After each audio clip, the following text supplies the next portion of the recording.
היי שמעון, למה שלקוח יקנה דווקא ממני? שאלה טובה. אני אומר שקנייה מתבצעת במילים, אבל רכישה מתבצעת בשקט. ואני אסביר מה זה אומר.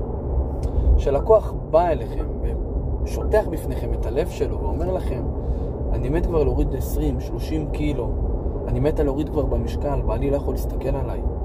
הוא בעצם שוטח בפניכם את הלב שלו, ואתם צריכים דקה אחת לסתום את הפה ולתת ללקוח לעכל את מה שהוא אמר לכם. כי לפעמים בשיחות טלפון שלנו או בפגישות הלקוחות אומרים דברים מאוד קשים, והלקוח אתם חייבים לתת לו את השנייה הזאת לעכל. אבל אם אתם רק מדברים ומדברים וישר עונים, זה מראה ללקוח שלא באמת אכפת לכם ממנו, ושאתם רק רוצים לבוא להידחף ולדבר.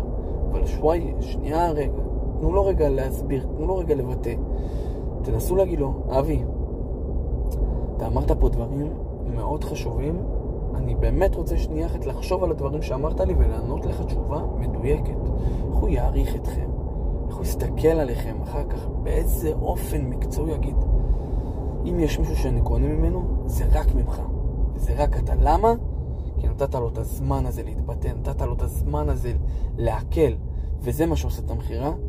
תנסו את זה בשיחה הבאה שלכם ותגידו לי אם זה עשה משהו.